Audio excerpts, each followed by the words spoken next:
Hello everyone, দেখো আমরা fourth chapter করছিলাম। তো ফোর্থ চ্যাপ্টারে দুটো ভিডিও অলরেডি দেওয়া হয়ে গেছে, আর সেকেন্ড ভিডিও লাস্টের দিকে আমাদের টাইপস অফ ফোর্স অবধি করেছি, তাই তো ওখানে গিয়ে আমরা ভিডিওটা শেষ করেছি। তো আজকে সেখান থেকে কন্টিনিউ করব।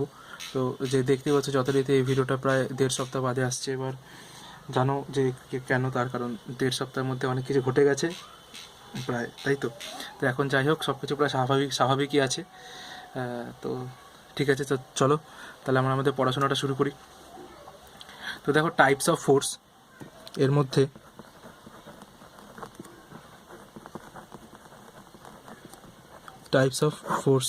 এর মধ্যে আমরা মেনলি দুটো টাইপ জেনেছিলাম। একটা হচ্ছে কনস্ট্যান্ট ফোর্স জিনিসটা কি?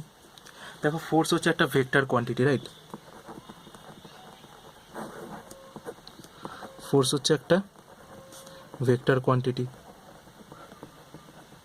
এবার ভেক্টর কোয়ান্টিটির কী কী থাকে? ম্যাগনিটিউড থাকে আর ডিরেকশন থাকে। যদি কোনো ফোর্সের ম্যাগনিটিউড অ্যান্ড ডিরেকশন দুটোই কনস্ট্যান্ট হয়ে যায়, মানে কি চেঞ্জ হবে না, ঠিক আছে, তখন সেই সব ফোর্সদের তুমি বলতে পারো যে কনস্ট্যান্ট ফোর্স, রাইট? এবার নেক্সট টাইপ অফ ফোর্স আসছে ভ্যারিয়েবল ফোর্স।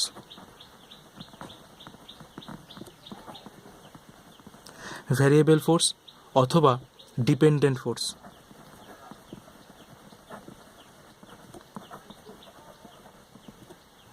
ভ্যারিয়েবল ফোর্স বা ডিপেন্ডেন্ট ফোর্স। এখান থেকে তুমি বলতে পারো যে দেখো, ডিপেন্ডেন্ট ফোর্স বা ভ্যারিয়েবল ফোর্সের ম্যাগনিটিউড বা ডাইরেকশানগুলো কোনো না কোনো কোয়ান্টিটির উপর ডিপেন্ড করে। মানে কি, কিছু কিছু ফিজিক্যাল কোয়ান্টিটি চেঞ্জ হয়ে গেলে ওই ফোর্সের ম্যাগনিটিউড অথবা ডিরেকশান অথবা বোথ দুটোই চেঞ্জ হওয়া শুরু করে দেয়। তখন সেই টাইপের ফোর্সদের বলবো আমরা ডিপেন্ডেন্ট ফোর্স বা ভ্যারিয়েবল ফোর্স। এবার কত রকমের ডিপেন্ডেন্সি বা ভ্যারিয়েন্সি আসতে পারে সেটা আমরা একটু দেখে নেব। হ্যাঁ, ফার্স্ট টাইম দেখে নাও, একটা হচ্ছে টাইম ডিপেন্ডেন্ট হতে পারে একটা ফোর্স। টাইম ডিপেন্ডেন্ট একটা ফোর্সকে যদি তোমাকে একটা এক্সাম্পল দিতে বলি, দেখো যারা ইলেকট্রোম্যাগনেটিজমটা পড়েছো তারা জানো যে একটা মোশন, একটা চার্জ পার্টিকেল যদি একটা ইলেকট্রিক ফিল্ডে ঘোরে, বা তাহলে একটা ইএমএফ তার মধ্যে জেনারেট করে, তাই তো। তো সেটা এক ধরনের ফোর্স, বুঝতে পারলে, টাইম ডিপেন্ডেন্ট ফোর্স ওটা। Next, position dependent force.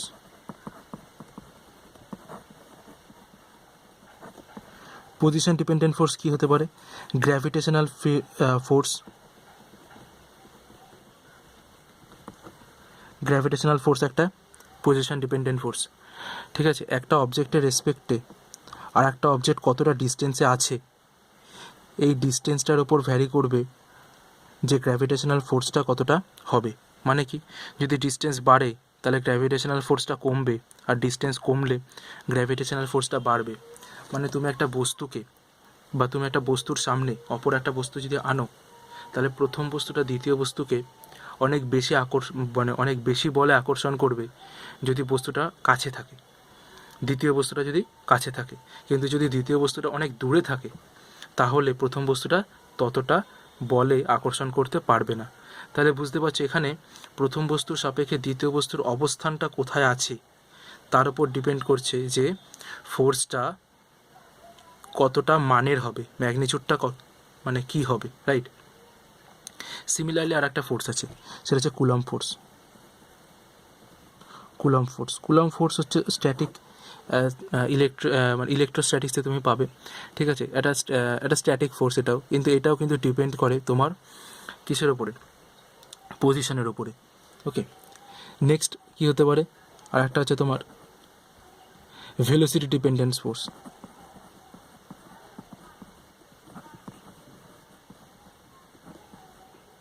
Velocity dependent ফোর্সের একটা এক্সাম্পল হচ্ছে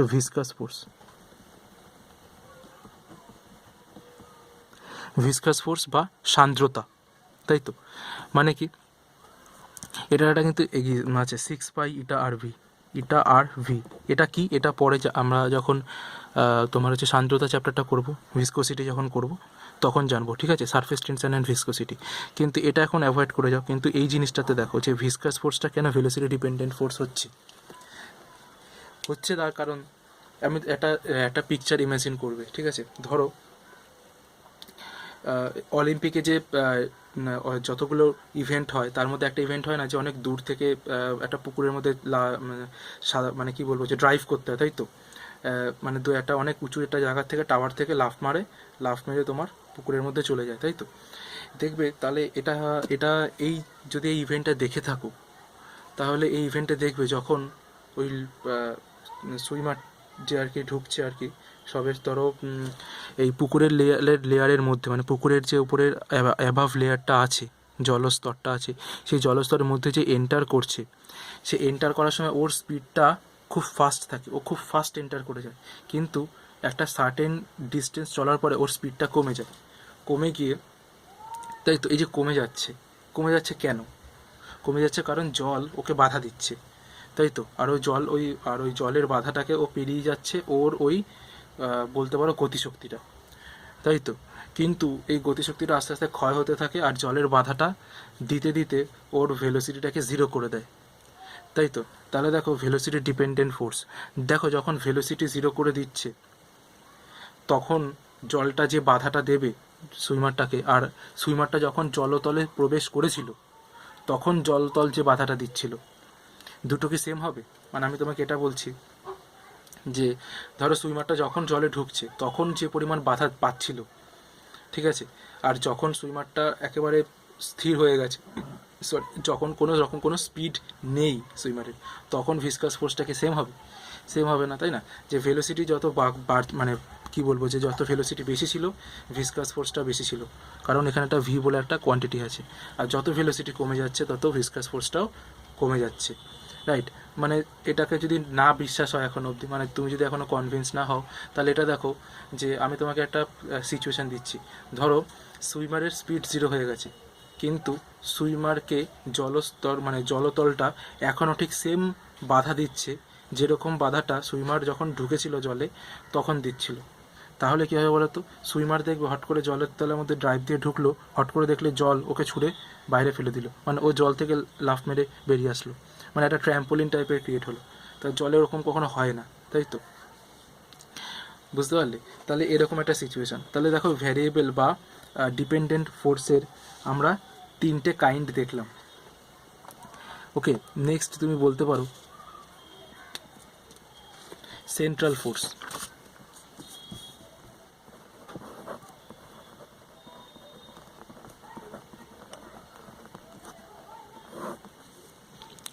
সেন্ট্রাল ফোর্সটা কি? ধরো একটা পজিশন ডিপেন্ডেন্ট ফোর্স, যেই ফোর্সের ডাইরেকশানটা সবসময় একটা বিন্দুর দিকে অথবা একটা বিন্দু থেকে বেরোচ্ছে বলে মনে হয়, ঠিক আছে, একটা নির্দিষ্ট বিন্দু, একটা ফিক্সড পয়েন্ট, তখন তুমি বলতে পারো যে ওটা একটা সেন্ট্রাল ফোর্স। আর যদি এরকম না হয় তাহলে নন সেন্ট্রাল ফোর্স, ঠিক আছে। তাহলে কি বললাম? একটা position dependent force,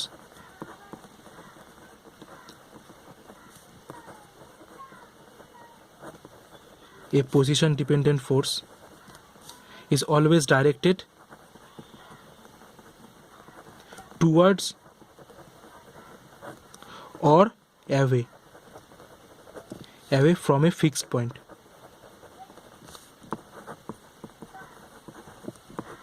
From a fixed point, ঠিক আছে। তাহলে কি বললাম? সেন্ট্রাল ফোর্সটা কি বলছে? A position dependent force directed towards or away from a fixed point, right? তখন সেটাকে বলা হবে সেন্ট্রাল ফোর্স। আর যদি এটা না হয় তাহলে কী হবে? নন সেন্ট্রাল ফোর্স, রাইট? মানে একটা সেন্ট্রাল ফোর্সের এক্সাম্পল দাও, গ্র্যাভিটি, তাই তো। যে ধরো গ্র্যাভিটি একটা ফোর্স আছে, গ্র্যাভিটি মানে ধরো আমি এটা বলছি, ধরো সূর্য আর এখানে ধরো আর্থটা রোটেট করছে, তাই তো, সান। তাহলে এটা কিন্তু সবসময় এদিকে পৃথিবীর যে কোনো অবস্থানের জন্য সেটা সূর্য ওকে টানছে নিজের দিকে, তাই তো। কিন্তু পৃথিবী করছে না কেন? কারণ ওর অভিকেন্দ্র বলের জন্য, ওকে। আর একটা ফোর্স কী আছে? নিউক্লিয়াস আর ইলেকট্রন, ওকে। এগুলো হচ্ছে তোমার সব সেন্ট্রাল ফোর্স। এবার আর একটা টাইপের ফোর্স হয়, সেটা হচ্ছে কনজারভেটিভ or non-conservative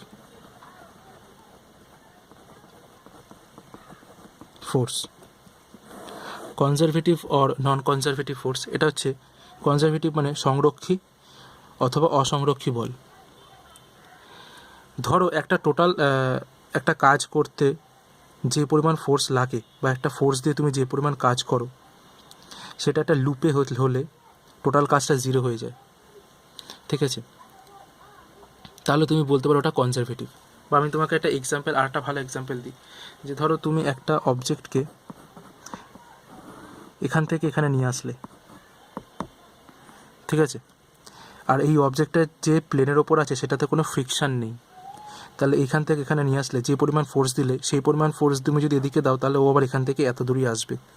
তাহলে দেখো একটা টোটাল রাউন্ড ক্লিয়ার হয়ে এটা কী বলবো, একটা ক্লোজ লুপ ক্লিয়ার হয়ে গেল। ও এখান থেকে এখানে আসলো, আবার এখান থেকে আবার তার আগের একদম ইনিশিয়াল পজিশনে ফিরে গেল। তাহলে ধরো এখান থেকে এখানে আসলে যদি 20 নিউটন বল লাগে, তাহলে এখান থেকে এখানে আসলে -20 নিউটন বল লাগবে। মানে কি, মানে ডাইরেকশানটা যদি কনসিডার করো নেগেটিভ দিকে হচ্ছে বলে মাইনাস, তাহলে টোটালটা যদি সাম আপ করো তাহলে 0 নিউটন লাগছে। কনজারভেটিভ ফোর্স এরকমই বলছে, যে ফোর্সটা তোমার সংরক্ষী, মানে বুঝতে পারলে তো, যে ফোর্সটা একটা লুপে তুমি যদি এটা অ্যাপ্লাই করো তাহলে তোমাকে আর এক্সট্রা কোনো ফোর্স ওখানে তুমি এমন হবে না যে তুমি ফোর্সটা আর তুমি রিটার্ন ব্যাক পাবে না। মানে এরকম হচ্ছে না যে আমি 20 নিউটন বল দিয়ে একে এখান থেকে এখানে আনলাম, আবার এখান থেকে এখানে নিয়ে যেতে ওকে আমাকে 22 নিউটন বল দিতে হচ্ছে বা 18 নিউটন বল দিতে হচ্ছে। আমাকে 20 নিউটন দিলেই হয়ে যাচ্ছে। কেন? তার কারণ এখানে কোনো ফ্রিকশান নেই। যদি ফ্রিকশান থাকতো তাহলে কী হতো বলো তো, তাহলে ওকে এখান থেকে এখানে নিয়ে আসতে 20 নিউটনেরও বেশি বল লাগতো, ঠিক আছে?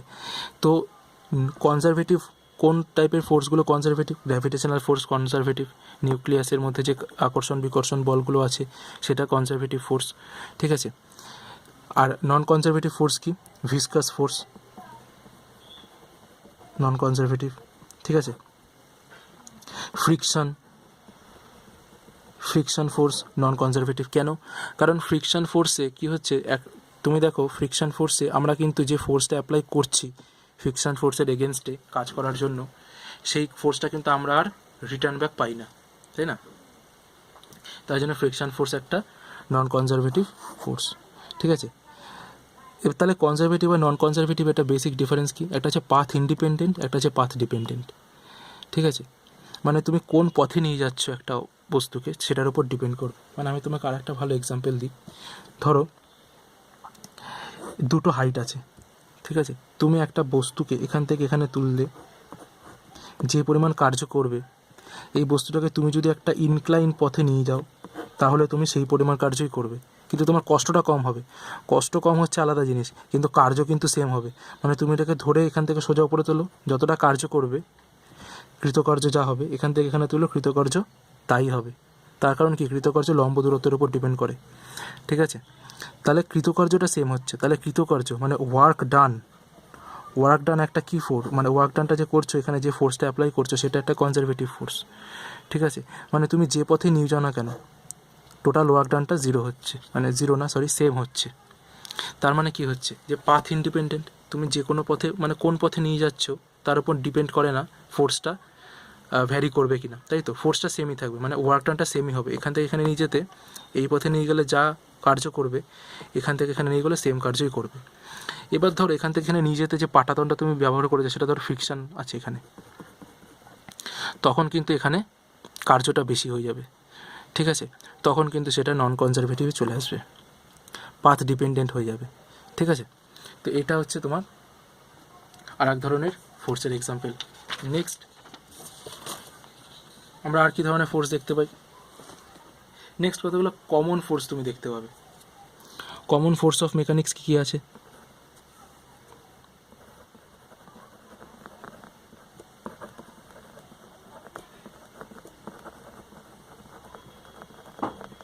Common forces of mechanics, number 1 weight, ওজন। ওয়েট কি? ওয়েট হচ্ছে একটা অবজেক্টকে পৃথিবী যে বলের দ্বারা নিজের দিকে টানে তাকে বলা হয় ওয়েট। W=mg, এর মাস যদি m হয় তাহলে W=mg, তাই তো? নেক্সট হচ্ছে নর্মাল রিয়াকশান, মানে তুমি এটাকে রিয়াকশানও বলতে পারো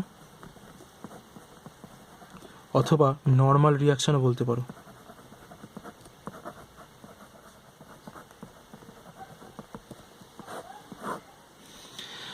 রিয়াকশান বা নর্মাল রিয়াকশান কী হতে পারে, বা নর্মাল ফোর্সও হয়, ঠিক আছে। মানে ধর একটা বডি সারফেসের সঙ্গে টাচে আছে, ঠিক আছে, তাহলে এই বডিটার ওয়েট যদি হয় ডাব্লু ইকুয়ালস টু এমজি, তাহলে ঠিক এই ডাব্লু এর যে মানে এই বলটার যে কেন্দ্র, ঠিক তার সঙ্গেই লম্বভাবে উল্টো দিকে এই এই প্লেনটাও এই বস্তুটার উপরে একটা ফোর্স প্রয়োগ করে, সেটা হচ্ছে আর। এটাকে আর দিয়ে লেখা হয়। তা আর এর ভ্যালু কী জানো তো? আর এর ভ্যালু কিন্তু এমজির সাথে সমান। আর ইকুয়ালস টু কিন্তু এমজি। কেন বলো তো R equals to mg? R equals to যদি এমজির কম হয় তাহলে কী হবে, আর আর আর আর আর যদি এমজির বেশি হয় তাহলে কী হবে? ধরে নাও যে আর এর ভ্যালুটা এমজির থেকে বেশি, মানে কি? মানে এই বস্তুটার এই পাটাতনের ওপরে বা এই প্লেনটার ওপরে যে পরিমাণ ওয়েট পুশ করছে, ঠিক আছে, আর এই প্লেনটা এই বস্তুটার উপরে যদি তার থেকে বেশি পরিমাণ ফোর্স অ্যাপ্লাই করে, মানে নর্মাল রিয়াকশান দেয়, তাহলে বস্তুটা উড়ে যাবে।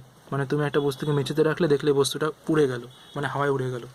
হ্যাঁ, এরম কি কখনো হয়? হয় না। বস্তুটাকে তুমি মেঝের উপরে রাখলে মেঝের উপরেই থাকবে। তার মানে কি, ওর ডাব্লিউ ইকুয়ালস টু এমজিটা আর ইকুয়ালস টু এমজির সাথে সমান হচ্ছে। ওকে, আমি আর একটা ফিগার ড্র করি। ধরো একটা ইনক্লাইন প্লেন আছে, সেই ইনক্লাইন প্লেনের ওপরে তুমি একটা অবজেক্টকে রেখেছো, ঠিক আছে। এবার এই অবজেক্টের একটা জিনিস মনে রাখবে, প্লেনটা ইনক্লাইন্ড, কিন্তু পৃথিবী কিন্তু লম্বভাবেই টানবে এমজি, ঠিক আছে। এবার ধরো ইনক্লাইন প্লেনটা থিটা, তাহলে এবার আমি এখানে কম্পোনেন্টে ভাঙবো, লম্ব কম্পোনেন্ট, একটা এই কম্পোনেন্ট আর একটা এই কম্পোনেন্ট। এটা যদি থিটা হয় তাহলে এটা থিটা হবে, ঠিক আছে। তাহলে এটা হয়ে যাবে এমজি কস থিটা। থিটা সংলগ্ন কম্পোনেন্টটা, মানে যেটা থিটার সঙ্গে টাচ করা আছে সেটা কস হয়, আর তার সঙ্গে পারপেন্ডিকুলার যেটা আছে সেটা সাইন হয়, তাহলে এটা হয়ে যাবে এমজি সাইন থিটা, ঠিক আছে। এবার দেখো আমি কি বললাম, যে ওয়েট কিন্তু একদম পৃথিবীর সঙ্গে লম্বভাবেই থাকবে, কিন্তু নর্মাল রিয়াকশানের এরকম কোনো বাধ্যবাধকতা নেই, কারণ নর্মাল রিয়াকশানটা টোটালি ডিপেন্ড করছে যে কোন প্লেনের ওপর রাখছো। তুমি যদি কোনো প্লেনে নাই রাখো তাহলে কিন্তু নর্মাল রিয়াকশান অ্যাপ্লাই হবে না, ঠিক আছে। এবার দেখো প্লেনটা এখানে কিন্তু এরকম ইনক্লাইন, তাহলে নর্মাল রিয়াকশানটা এইভাবে যাবে আর, তাহলে এখানে আর ইকুয়ালস টু কী হচ্ছে, আর ইকুয়ালস টু হচ্ছে আসলে MG cos theta, MG cos theta. এখানে কিন্তু আর ইকুয়ালস টু এমজি হচ্ছে না, তার কারণ এখানে এমজি কস থিটা উপাংশটা লম্বভাবে আছে আর এর সঙ্গে বা বস্তুটার সঙ্গে, ঠিক আছে। তাই জন্য R equals to mg cos theta হচ্ছে। বুঝতে পারলাম। এবার চলে আসো টেনশন। নেক্সট ফোর্স হচ্ছে টেনশন। টেনশন বা টান। টেনশন ফোর্স খুবই সিম্পল একটা ফোর্স। একটা জিনিস মনে রাখবে, টেনশন বা টান কোথায় কাজ করে? টান তোমার কী হয়, মানুষ বলে না পিছু টান, মানে কি শিকড়ের প্রতি টান, মানে ঘরের প্রতি টান, তাই তো। তো টান ফোর্সটা হচ্ছে কি, যেখানে বাধা থাকে সেখানে কাজ করে। তোমাকে যেখানে দিক না কেন, ধরো এরকম একটা অবজেক্ট এরকম ঝুলছে, ঠিক আছে, কোথায় কাজ করবে? এই অবজেক্টটা যেখানে বাধা আছে সেখানে টান কাজ করবে, ঠিক আছে। তাহলে টান এখানে কাজ করবে এরমভাবে, ঠিক আছে, টেনশন ফোর্স। আর অথবা তুমি এখানে বলতে পারো এই বস্তুটা কিন্তু এখানে বাধা আছে, মানে এই সুতোটা কিন্তু এখানে বাধা আছে, টান এখানেও কাজ করবে, ঠিক আছে। এই দুটো টান কি আলাদা হবে? না, দুটো টান সেম হবে। কিন্তু দুটো টান যদি সেম হয় তাহলে শর্তটা কি? শর্তটা হচ্ছে এই যে স্ট্রিংটা দেখছো, এই স্ট্রিংটা কিন্তু এক্সটেন্ড করবে না, মানে ফোর্সে স্ট্রিংয়ের লেন্থের কোনো চেঞ্জ হবে না, ঠিক আছে। স্ট্রিংয়ের লেন্থ কোনো চেঞ্জ হবে না। Length of string is invariable, ঠিক আছে, মানে স্ট্রেচেবল না, ঠিক আছে, এই স্ট্রিংটা। তো এরকম হচ্ছে তোমার টেনশন ফোর্স। তো টেনশন ফোর্সটা বোঝাতে পারলাম যে তুমি একটা অবজেক্টকে একটা স্ট্রিংয়ের মাধ্যমে যদি একটা কোনো একটা জায়গায় আটকে রাখো, তাহলে টেনশন ফোর্সটা কোথায় কাজ করে? যেখানে আটকে রেখে দিচ্ছ, মানে আটকে রেখেছো সেই বস্তুটাকে, সেইখানে সেই বরাবর সেই ডাইরেকশানে কাজ করে। নেক্সট আসছে স্প্রিং ফোর্স। এই কটা ফোর্স কেন বললাম, এই কটা ফোর্স দিয়ে আমাদের দেখবে যে আমাদের ম্যাথ আছে, ঠিক আছে, প্রবলেম করতে দেয়, তাই জন্য আমরা করলাম। স্প্রিং ফোর্সটা কি? স্প্রিং ফোর্সটা আমরা ইলাস্টিসিটি চ্যাপ্টারে যদিও পড়বো, কিন্তু এখানে একটু দেখে নিই। ধরো এরকম দুটো প্লেনে আমি এখানে স্প্রিংয়ের সঙ্গে একটা অবজেক্ট রাখা আছে এম মাসের, আর এর সঙ্গেই ধরো স্প্রিংটাকে, এই অবজেক্টটাকে একটুখানি টেনে দেওয়া হলো, ঠিক আছে, এই পরিমাণ ডিস্টেন্স টেনে দেওয়া হলো, এক্স পরিমাণ। তাহলে দেখো স্প্রিংটা কিন্তু ওর নর্মাল এরকম লেন্থ ছিল, তুমি এটা কী করলে, অবজেক্টটাকে এখান থেকে নিয়ে এতটুকুতে টানলে, টেনে এরকম পজিশনে রাখলে, তাহলে স্প্রিংটা একটু এক্সটেন্ড হয়ে গেল। তাহলে কী হচ্ছে, এই স্প্রিংয়ের মধ্যে এই স্প্রিংটা কী চাইবে, এই স্প্রিংটা চাইবে তার নিজের অবস্থায় ফিরে আসতে, তাই তো, তাই জন্য এইদিকে একটা ফোর্স অ্যাপ্লাই করবে। তাহলে দেখো ফোর্সটা এদিকে অ্যাপ্লাই হচ্ছে, আর তুমি স্প্রিংটাকে এক্সটেন্ড করেছো এইদিকে, তাহলে ফোর্স এদিকে অ্যাপ্লাই হচ্ছে, আর স্প্রিংটাকে তুমি এক্সটেন্ড করেছো এদিকে, ঠিক আছে। এবার একটা জিনিস মনে করবে যে হুকস ল বলে একটা জিনিস আছে, যে যত বেশি তুমি স্প্রিংটাকে টানবে আর ফোর্সটাও তত বেশি উৎপন্ন হবে সেটাকে আগের পজিশনে ফিরিয়ে নিয়ে আসতে, ঠিক আছে। আমি হুকস লতে এটা আরও ভালো মতো বোঝাবো। তো তার জন্য এখানে কি হচ্ছে, এই স্প্রিং ফোর্সটা হয়ে যায় F equals to minus K x. কেন? দেখো এফ প্রপোর্শনাল টু এক্স। কেন F proportional to x? F proportional to x কারণ যদি এক্স যত বাড়বে, তুমি যত বেশি এটাকে টেনে বড় করবে, এফটা তত বেশি মানে ক্রিয়েট হবে, তাই তো, আর সেটা নেগেটিভ ডাইরেকশানে ক্রিয়েট হবে। এবার এটা এ প্রপোর্শনাল সাইন, ইকুয়াল সাইন আনতে গেলে কী হবে, মাইনাস কে এক্স। কে হচ্ছে একটা কনস্ট্যান্ট, রাইট। তো এই কটা হচ্ছে ফোর্স। এখান থেকে নেক্সট আমরা যেটা জানবো, এর পরের একটা point,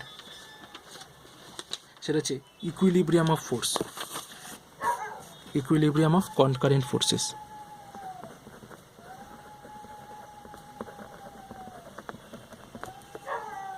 equilibrium of concurrent forces. আচ্ছা, কনকারেন্ট ফোর্স কোনগুলো? কনকারেন্ট ফোর্স হচ্ছে যখন অনেকগুলো ফোর্স একটা পয়েন্টে কাজ করবে। If all the forces working on a body are acting on the same point, ঠিক আছে, যখন সেম পয়েন্টেই কাজ করে তখন তাকে তুমি বলতে পারো কনকারেন্ট ফোর্স। আমি তোমাকে ছবিটা আঁকছি, ঠিক আছে, কনকারেন্ট ফোর্সের। এক সেকেন্ড, আমি জাস্ট একটা রেফারেন্স ছবি নিয়ে নিই, তারপরে দেখাচ্ছি সেটা।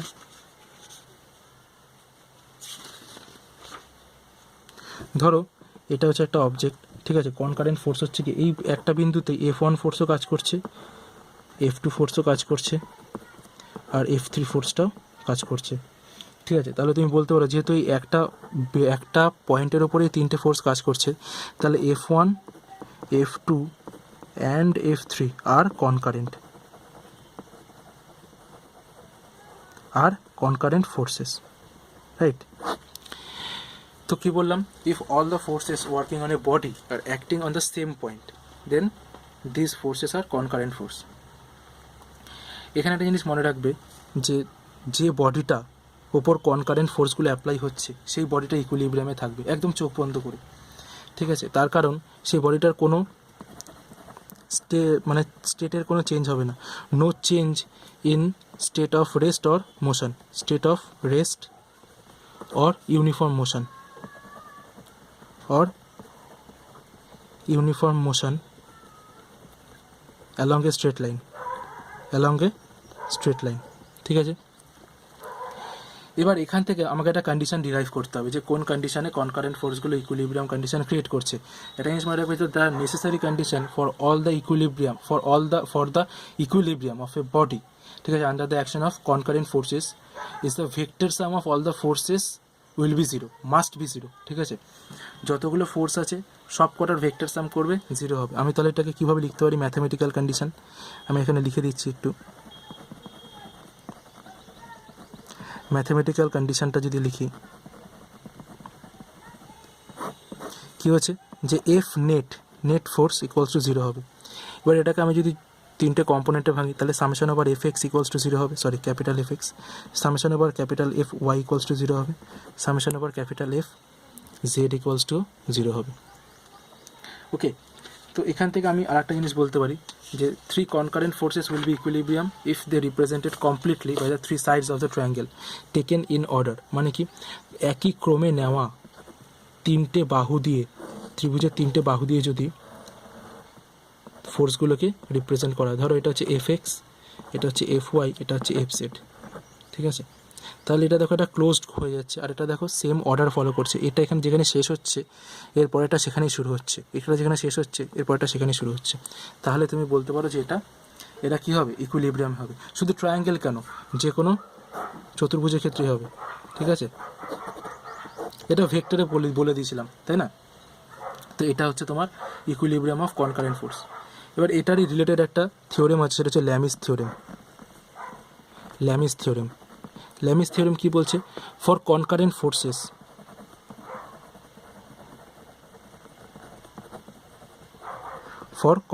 ফোর্সেস তুমি বলতে পারো, ধরো এটা একটা ফোর্স এফ, আমি এটা জাস্ট লিখে দিচ্ছি, এটা ধরো F1, এটা F2, এটা ধরো F3। F1টার অপোজিটে আছে F2 আর F3, F2 আর F3 মধ্যবর্তী অ্যাঙ্গেলটা যদি আলফা হয়, F3-র অপোজিটে আছে F1 F2, তার মধ্যে যদি গামা হয়, আর F2-র উল্টো দিকে আছে F3 F1, তাদের মধ্যে যদি অ্যাঙ্গেলটা বিটা হয়, তাহলে তুমি বলতে পারো যে একটা ফোর্স আর সেই ফোর্সের অপোজিটের অ্যাঙ্গেলটার sine F1 by sine alpha equals to F2 তার অপোজিটের অ্যাঙ্গেলের sine by sine beta equals to F3 by sine gamma হবে, তাই তো? এটা হবে। তো এটা হচ্ছে ল্যামিস থিওরেম। এটা দিয়ে আমরা যে কোনো ফোর্স বের করতে পারবো একটা অবজেক্টের মধ্যে ফোর্সের রেজলিউশন করে। ওকে, তো এই ভিডিওটা ছিল টাইপস অফ ফোর্স নিয়ে আর কনকারেন্ট মানে ইকুইলিব্রিয়াম অফ কনকারেন্ট ফোর্সেস নিয়ে। এর পরের ভিডিওতে আমরা ফার্দার দেখবো, থার্ড লগুলো দেখে নেব, আর হচ্ছে মোমেন্টামের ইকুইলিব্রিয়াম অফ মোমেন্টাম বা theory of conservation of momentum এইসব দেখে নেবো, ঠিক আছে?